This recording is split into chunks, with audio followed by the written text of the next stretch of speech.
Good morning and welcome to Leon County Today with Sheriff Walt McNeil. And Sheriff, we are rounding out the month of April, but this is Autism Awareness Month, and this is really one of those causes that we have fully embraced at the Sheriff's Office this year. Yeah, you're right. The time's gone really fast. It's April already and just about out of it. But autism really is one of those issues that we don't talk enough about, quite honestly. I'm always reminded when I'm out in the community and I'm talking to folks and they'll talk about, they'll come up and say, you know, my child's on the spectrum, and you guys should do more about trying to make sure your deputies, your officers know what to do when they come in contact with children like my child. And so this program today really is an opportunity for us not only to educate ourselves in the Leon County Sheriff's Office with the things that we're doing in our partnership, but also to get the message out to the community in terms of what these young people, not always young people, but some of the young kids are dealing with, and how we can, as a community, be more effective in meeting their needs. Right, and you know, when we talk about autism, it's definitely been something that over the years, more and more people have started to understand how to relate to individuals with autism who are on the spectrum. I remember when one of our deputies came with the idea of doing a fundraiser, which is we're doing this year. One of your things was the fundraiser is great, but I really want to make sure we further our training for our deputies. Oh, absolutely. You know, I came in contact with kids with autism through the Special Olympics, and that's one of my favorite charities in this community, is to get out there and try to do something with these kids, to let them see, one, that we care, and secondly, to make sure that we understand the dynamics of what they're going through in our community. And so I wanted to make sure as well, as you just talked about, that our deputies are engaged and understand as well. So I'm really excited about today's program. Yeah, we're going to talk to one of the directors over at the FSU CARD, which they really focus on services for individuals in our community with autism. So they're going to share some of the communication barriers that sometimes exist when it comes to people on the spectrum, and also some of the collaborations we're now doing as a sheriff's office. So it really is an exciting time. It really is. And I want to talk, you're going to talk more about CARD. I like that acronym, CARD. Yes. In fact, I was talking to one of the parents, and I mentioned to them that maybe the kids should carry some kind of card that they can show us when our deputies come in contact with them. And I'm not sure if that's being put in place, but I'm hopeful about that. But I also talked about some type of wrist bracelet or something. Hey, no, don't do that, because that will stigmatize the kids more than they should be. So I'm interested to see how this program goes today, and I'm looking forward to the conversation we're going to have around autism. All right, well, we're going to get to that in just a few minutes. We'll hear more about autism awareness and all of the great programs that are happening in our community. But first, let's check in with Deputy McMillan with our Crime Tip Tuesday. Hello, everyone. This is your Public Information Officer, Deputy Shade McMillan, with today's Crime Tip Tuesday. It's Sexual Assault Awareness Month. You can do something to help. Care and support from a friend can make the difference in a survivor's life. And during these times when many people are mostly at home, here are some suggestions of ways you can lend support. Reach out and see how they are coping, and let them know they're not alone. Be a listening ear. Acknowledge and validate their feelings. Show compassion and empathy. Everyone has a different way of healing. Let them know you are there for them. If they need to speak with a professional, they can call the local victim advocate peer group at 850-201-6241. Have a good day. Some things in your medicine cabinet are more dangerous than others. When it comes to prescription drugs, opioid pain medicines can be addictive and even deadly. Half the people who misuse prescription pain medicines get them from a friend or family member. Be part of the solution. Go through your medicine cabinets, drawers, anywhere you keep unused opioid pills, patches, or syrups. Find out how to dispose of them safely. Visit fda.gov/drug disposal. 1 in 3 women will be victims of sexual violence in their lifetime. So will 1 in every 4 men. But we can all help in the fight against sex crimes. Don't look the other way. If you see something, say something. And don't blame the victim. No means no. Parents, be vigilant. Know who lives in your neighborhood. And if you are a victim, please get help. Let's be all in. All in. All in. All in. All in. All in. All in. To stop sexual violence. I've been driving a truck for 40 years now. If people knew what I know, lives could be saved.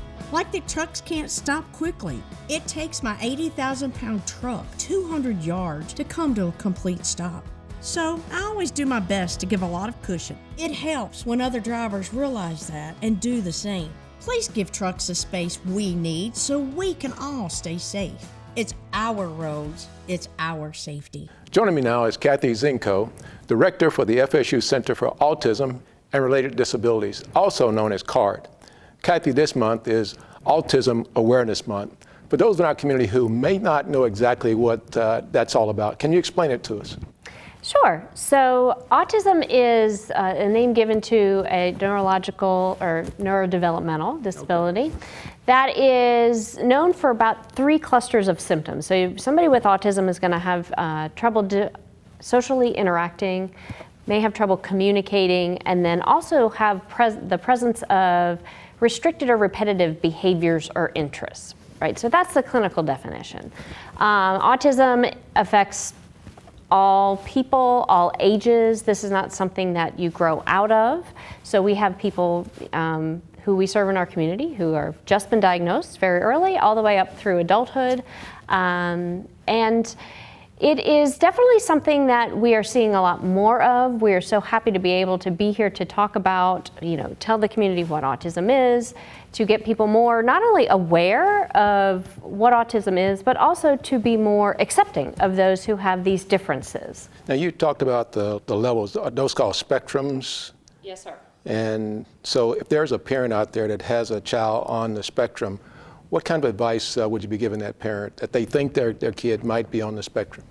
Right. So I'm very fortunate actually to work at the FSU CARD, which is part of FSU's Autism Institute at the College of Medicine. And there are lots of research programs that are going on in the College of Medicine's Autism Institute that is actually teaching parents and the community to look for those early signs. Because the earlier we can catch autism and find some of these signs and get some really good intervention, the better the outcomes we're going to see for these individuals as they become adolescents and adults and wonderful, contributors to our society. So we want to go ahead and try and catch those signs early.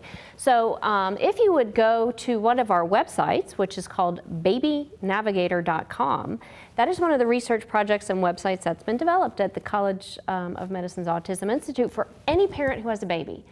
What should my baby be doing at 2 months, 4 months, 6 months? Because the more we inform the parents and the caregivers and also the community of what should be happening, they'll know a little bit to go, wait a minute, something doesn't seem quite right. What should I do? And if that's the case, like you asked, talk to your pediatrician. Perhaps talk to your child's school if they're school age.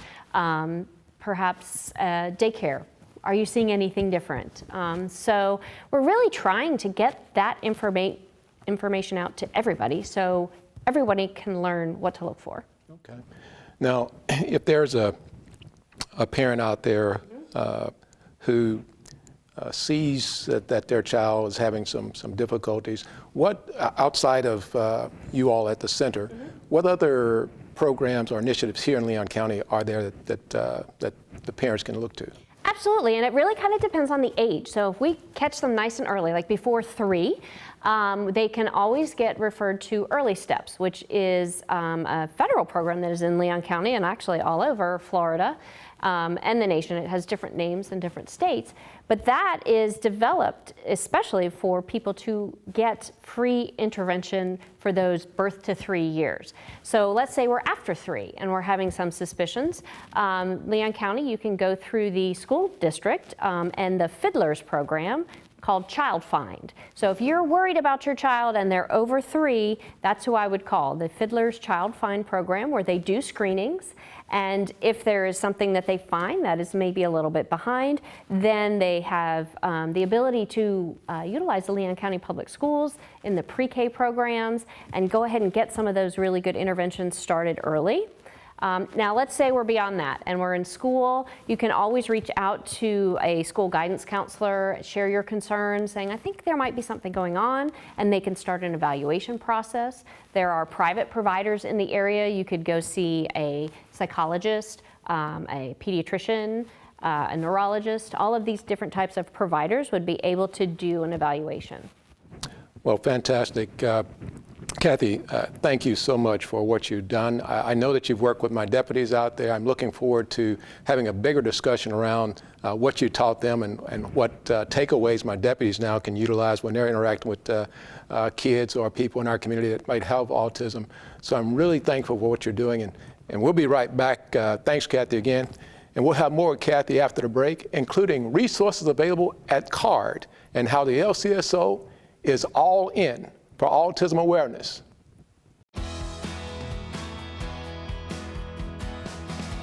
I drive 65,000 miles each year in my bus.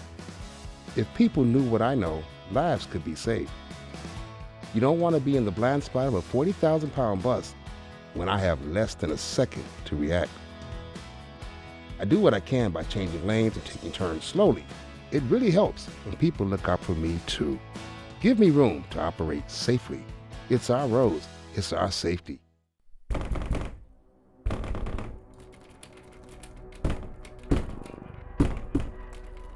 In times of stress, such as quarantine, what goes on behind closed doors can be terrifying, but you don't have to suffer in silence. Help is here.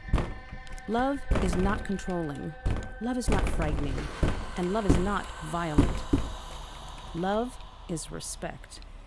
If you need assistance or just want to talk, we are here. Contact the Domestic Abuse Hotline at 800-500-1119 to speak to someone in your area. For more information, visit thedvcc.org. 1 in 3 women will be victims of sexual violence in their lifetime. So will 1 in every 4 men. But we can all help in the fight against sex crimes. Don't look the other way. If you see something, say something. And don't blame the victim. No means no. Parents, be vigilant. Know who lives in your neighborhood. And if you are a victim, please get help. Let's be all in. All in. All in. All in. All in. All in. All in. To stop sexual violence. We're back with Kathy Zinko from FSU Center for Autism and Related Disabilities, a CARD. Kathy, what are some of the services you offer at the center?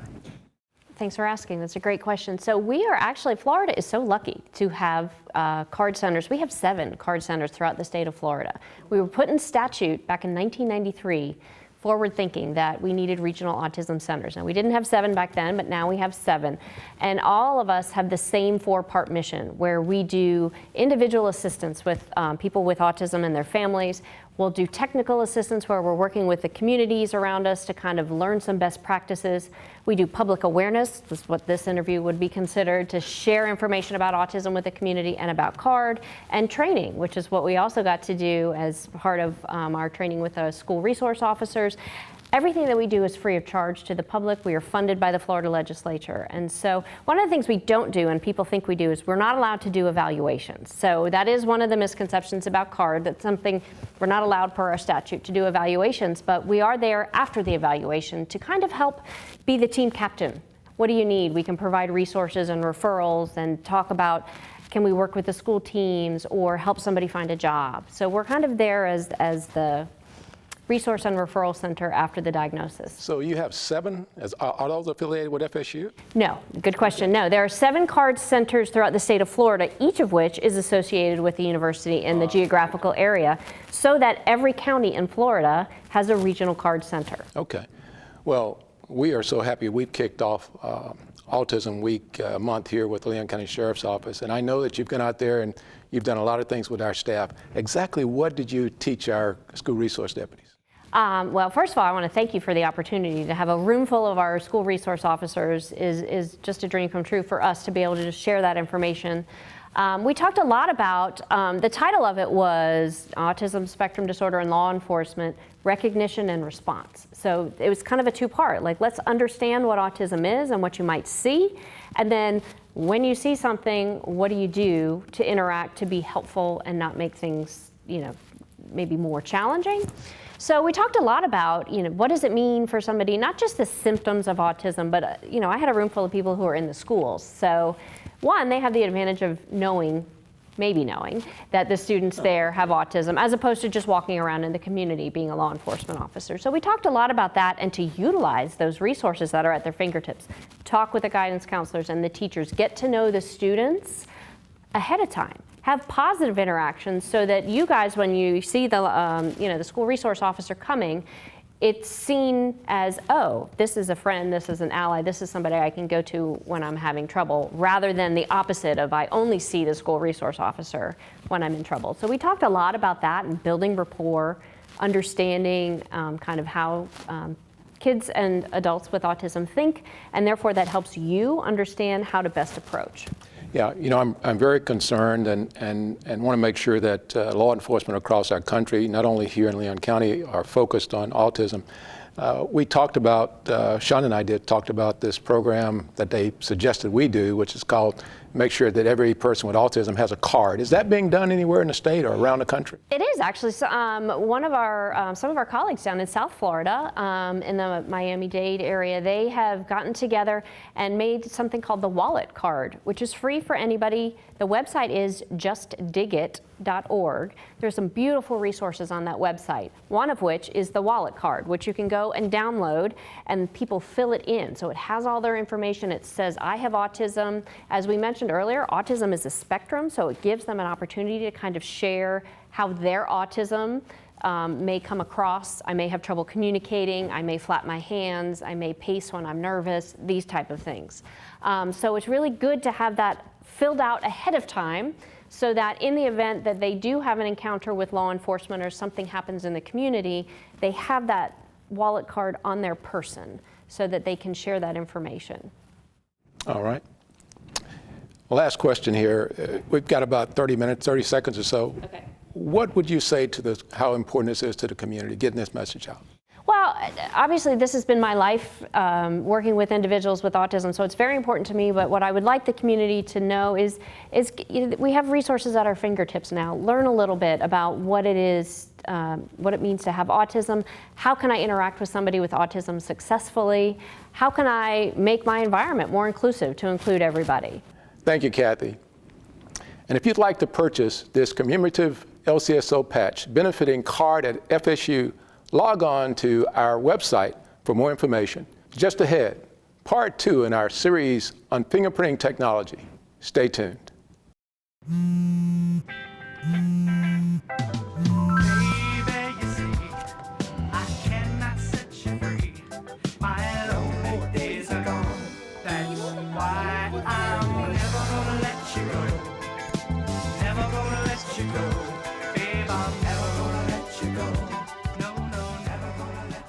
Here you go.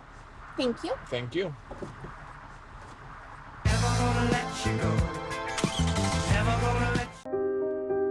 Here's to the things that can keep us safe.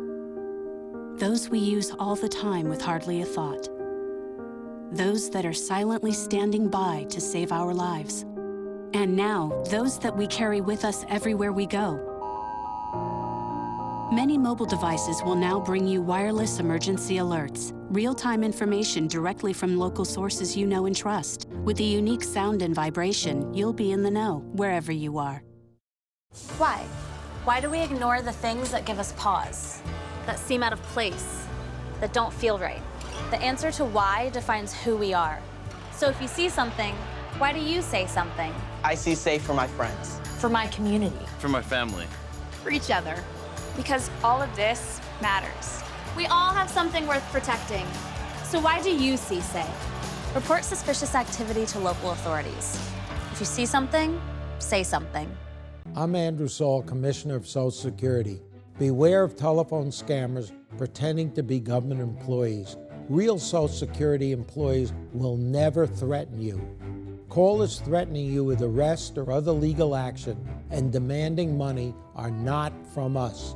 If you receive a call like this, hang up, do not provide them with any form of payment or information. Report the call at oig.ssa.gov. My name is Felicia Bowen, and I'm the latent print examiner for the Sheriff's Office.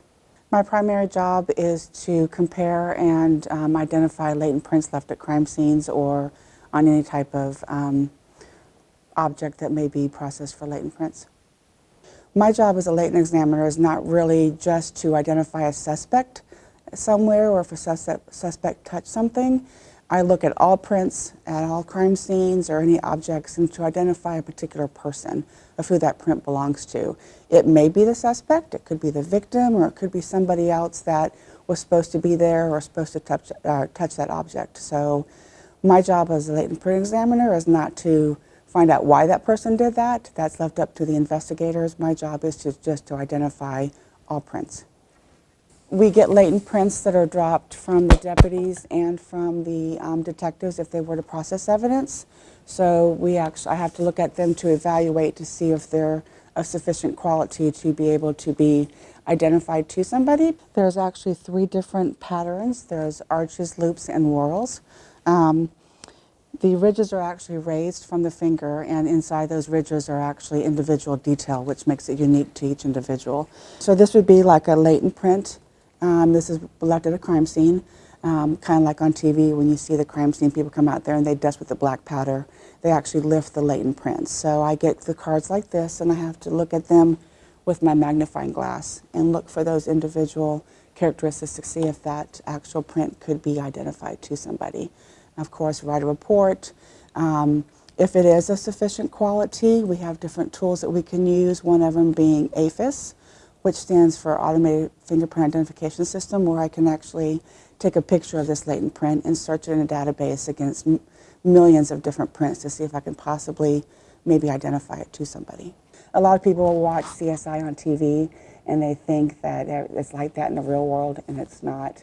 We do have computers, like I talked about, that we use as tools that I can search a print through and possibly identify it, but it's not like TV where it pops up the picture of the person and the whole life history. It just gives us numbers and stuff, and we have other computers we have to go to find out who that person is. And it's still old-fashioned way. We don't say the computer makes the identification. I still have to take my magnifying glass with the latent against the known print, and before I can say, yes, that is that person. I don't think it'll get to the point where people think it is like on TV, where it actually does everything. It's called the CSI effect. You know, people think that that's the way it is, and I don't personally see it ever coming to that point, but I mean, who knows? Technology's come a long way. Maybe not in my lifetime it may get to that point, but I don't foresee it in the future. It's very tedious. You have to have a good eye for detail, because like I said, we have to look at those individual characteristics that, looking at this with your naked eye, you can't see anything that's on here, so a lot of my time is spent with my magnifying glass, you know, looking down at the print and trying to see the individual characteristics and stuff. We have to be 100% positive in when we identify a print, because if we make an erroneous identification, it can cost someone their career. That's pretty much the gist of a quick rundown of fingerprints and how we use them for identification purposes and so forth, and how we do a latent print. It's something that I've had a passion for years. I've been at this agency for 14 years as a latent print examiner. I've been in law enforcement for 29 and a half years, and I was interested in it about 27 years ago, and the agency I worked for before actually sent me through all the training, and it's just, I don't know, it makes me feel good when I can identify a print to somebody, especially when it maybe is a suspect from a case where they had no leads or something, and I can give them a suspect to, you know, go on with their case.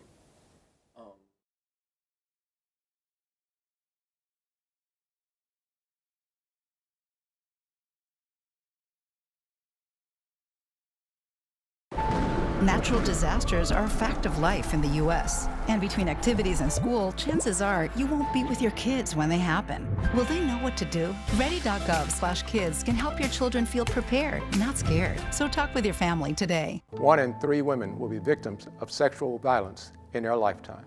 So will 1 in every 4 men. But we can all help in the fight against sex crimes. Don't look the other way. If you see something, say something. And don't blame the victim. No means no.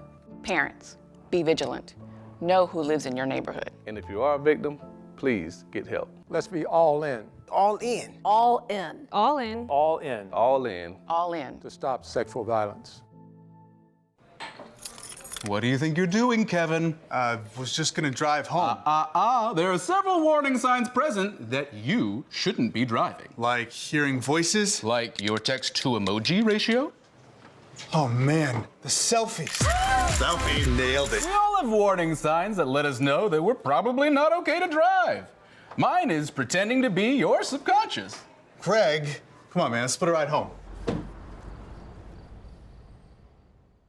Welcome back to Leon County Today with Sheriff Walt McNeil. And Sheriff, I really loved our topic today talking about autism. But before we get to that, two-part series on fingerprinting and our crime scene unit, really today focusing on the analyzation of those fingerprints collected from scenes. Yeah, I tell you, the technology has changed so much, and our folks have to be trained in so many various disciplines and how to get that information, get it into the digital world, if you will. And I can't tell you how important it is to us in terms of actually getting arrests made. That's the most important thing about this is we're utilizing technology. The idea is how do we get these folks who are involved in crime off our streets? And our crime unit, unit is with the latent prints and with the technology we're coupling with that. We're doing some tremendous work in this community. I think our clearance rate's going to get better, improve because of the use of the technology and the fingerprinting. And I think our citizens should be aware of how important it is to us in terms of driving the crime down and utilizing technology. I mean, that's what I've talked about since I've been here, is leveraging technology enables us to fight crime more effectively. It does indeed. And talking about autism, Kathy Zinko from FSU CARD really shedding some light on Autism Awareness this month. I am really excited about what she shared with us and the training she provided to our deputies. Without question, it's going to make us more effective. It's going to allow us to have better interactions with not only the kids in our community that are on the spectrum, but also to have those relationships built with the families and the parents. And it can only, again, make us better at what we do. And I try to get it across to people all the time that we're not just a law enforcement agency, we're a community engaged agency. And what better way of being all in than to be involved with our youth, particularly kids who are on the spectrum. Yeah, and the great thing about this is that, we kick this off this month for Autism Awareness Month, but this campaign will be ongoing. Oh, absolutely. This will happen.